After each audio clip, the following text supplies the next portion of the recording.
ಏನ್ ಸಮಾಚಾರಕ್ಕೆ ಸ್ವಾಗತ. ನಾನು ಜಗದೀಶ್ ಖಾಶಂಪುರ್. ಮೊದಲಿಗೆ ಈ ಕ್ಷಣದ ಹೆಡ್ಲೈನ್ಸ್. ಜಾತಿ ಗಣತಿಗೆ ನಾರಾಯಣಮೂರ್ತಿ ಸುಧಾಮೂರ್ತಿ ವಿರೋಧ, ಮಾಹಿತಿ ನೀಡಲು ನಿರಾಕರಿಸಿದ್ದೇವೆ ಅಂತ ಸ್ವಯಂ ಅಧಿಕೃತ ಪತ್ರ ಬರೆದ ದಂಪತಿ, ಯಾರಿಗೂ ಬಲವಂತ ಮಾಡೋದಿಲ್ಲ ಅಂದ ಡಿಸಿಎಂ ಡಿಕೆಶಿ.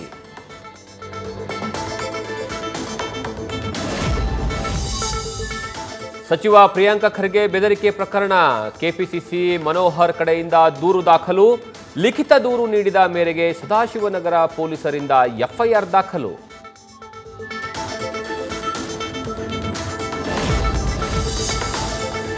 ದೆಹಲಿಯಿಂದ ಫೋನ್ ಬಂತು, ನೀವು ಡಿಸಿಎಂ ಆಗ್ತೀರಾ, ಜೈಲಿಗೆ ಹೋಗ್ತೀರಾ ಅಂದ್ರು. ಮೈತ್ರಿ ಸರ್ಕಾರ ಪತನದ ಸಂದರ್ಭದ ವಿಚಾರವನ್ನ ಮೆಲುಕು ಹಾಕಿದ ಡಿಕೆಶಿ. ಬೆಂಗಳೂರಿನಲ್ಲಿ ತಮ್ಮ ಕುರಿತಾದಂತಹ ಪುಸ್ತಕ ಬಿಡುಗಡೆ ಕಾರ್ಯಕ್ರಮದಲ್ಲಿ ಹೊಸ ಬಾಂಬ್.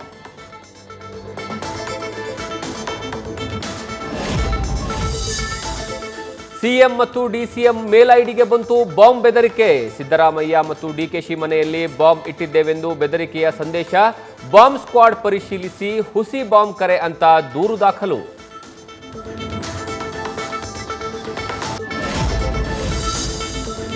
ತೀವ್ರ ಜ್ವರ, ಕೆಮ್ಮು, ನೆಗಡಿಯಿಂದ ಬಳಲ್ತಾ ಇರುವಂತಹ ಪ್ರಜ್ವಲ್ ರೇವಣ್ಣ ಪರಪ್ಪನ ಅಗ್ರಹಾರ ಜೈಲಿನಲ್ಲಿ ಜಾಮೀನಿಗಾಗಿ ಪದೇ ಪದೇ ಅರ್ಜಿ. ಈಗ ಮತ್ತೆ ಸುಪ್ರೀಂ ಕೋರ್ಟ್ಗೆ ಅರ್ಜಿ ಸಲ್ಲಿಸಲು ತಯಾರಿ.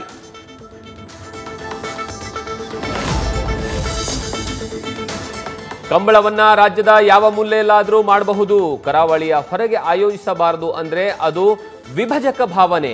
ನಿಯಮ ರೂಪಿಸಲು ರಾಜ್ಯ ಸರ್ಕಾರ ತೀರ್ಮಾನಿಸಬಹುದು ಎಂದ ಹೈಕೋರ್ಟ್.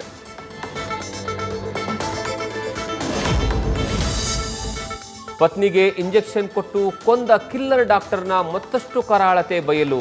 ಕೃತಿಕಾ ಸಾವಿನ ಬಳಿಕವೂ ಮಾವನ ಮನೆಗೆ ಬಂದು ಆಕೆಯ ನೆನಪು ಕಾಡ್ತಿದೆ ಅಂತ ಡ್ರಾಮಾ. ನೆನಪಿಸಿಕೊಳ್ಳೋಗೋಸ್ಕರ ಅವಳ ಒಡವೆ ಕೊಂಡೊಯ್ದ ಮಹೇಂದ್ರ.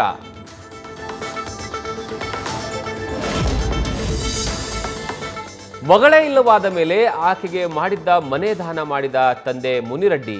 ಮಾರತಹಳ್ಳಿಯ ಬಳಿಯ ಇಸ್ಕಾನ್ಗೆ ದಾನ ನೀಡಿದ್ದೇನೆ, ನಾನು, ನನ್ನ ಪತ್ನಿ ಮತ್ತು ನಾನು ಸಣ್ಣ ಮನೆಯಲ್ಲಿರ್ತೀವಿ ಅಂತ ತಂದೆ ಭಾವುಕ.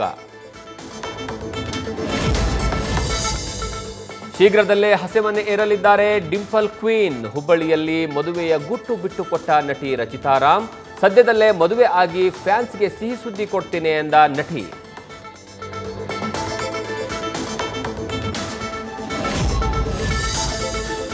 ಆಳಂದ ಕ್ಷೇತ್ರದ ಮತಗಳ್ಳತನ ಯತ್ನದ ಬಗ್ಗೆ ಎಸ್ಐಟಿ ತೀವ್ರ ತನಿಖೆ. 5ರನ್ನ ವಶಕ್ಕೆ ಪಡೆದು ವಿಚಾರಣೆ ನಡೆಸಿದ ನಂತರ ಮತ್ತೆ 5 ಕಡೆ ದಾಳಿ. ಕಲಬುರಗಿ ನಗರದ ರೋಜಾ ಬಡಾವಣೆಯ ದರ್ಗಾ ಏರಿಯಾದಲ್ಲಿನ ಮನೆಗಳಲ್ಲಿ ಪರಿಶೀಲನೆ.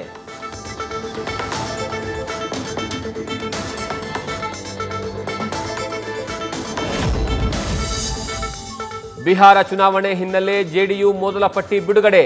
ಸಚಿವರಾದ ಶ್ರವಣ್ ಕುಮಾರ್, ಮಹೇಶ್ವರ್ ಹಜಾರಿ ಸೇರಿ 57 ಅಭ್ಯರ್ಥಿಗಳಿಗೆ ಟಿಕೆಟ್.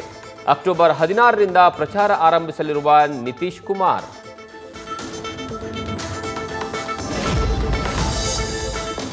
ದೆಹಲಿ ಹೈಕೋರ್ಟ್ನ ವರ್ಚುವಲ್ ವಿಚಾರಣೆ ವೇಳೆಯೇ ಲವ್ವಿ ಡವ್ವಿ. ತನ್ನ ಕೊಠಡಿಗೆ ಮಹಿಳೆ ಬರ್ತಾ ಇದ್ದಂತೆ ಎಳೆದು ಮುತ್ತು ಕೊಟ್ಟ ವಕೀಲ.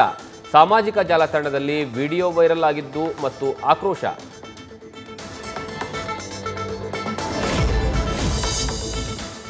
ಅಯೋಧ್ಯೆಯ ರಾಮಮಂದಿರ ಕಾಮಗಾರಿ ಪೂರ್ಣವಾಗಿದ್ದು ಮೊದಲ ಮಹಡಿಯ ಚಿತ್ರ ಬಿಡುಗಡೆ.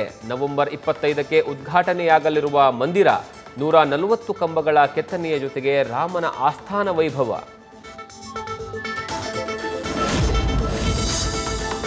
ಕೇರಳದ ಕ್ರೈಸ್ತ ಶಾಲೆಯಲ್ಲಿ ಮುಸ್ಲಿಂ ವಿದ್ಯಾರ್ಥಿನಿ ಹಿಜಾಬ್ ಧರಿಸಿದ್ದಕ್ಕೆ ವಿರೋಧ. ಹಿಜಾಬ್ಗೆ ಅವಕಾಶ ನೀಡಲು ಖುದ್ದು ಸಚಿವರ ಸೂಚನೆ. ವಿವಾದ ಬೆನ್ನಲ್ಲೇ ಶಾಲೆಯ ನಿಯಮ ಪಾಲಿಸಲು ಒಪ್ಪಿದ ವಿದ್ಯಾರ್ಥಿನಿ ಮತ್ತು ಪೋಷಕರು. ಕೇರಳದಲ್ಲಿ ಗ್ರಾಮವೊಂದಕ್ಕೆ ಪಾಕಿಸ್ತಾನದ ಜಂಕ್ಷನ್ ಅಂತ ನಾಮಕರಣ. ಅಘೋಷಿತ ಹೆಸರಿಗೆ ಅಧಿಕೃತ ಮುದ್ರೆ ಒತ್ತಿದ ಸಿಪಿಎಂ ಸರ್ಕಾರ. ತಕ್ಷಣ ಹೆಸರು ರದ್ದತಿಗೆ ಆಗ್ರಹಿಸಿದ ಬಿಜೆಪಿ.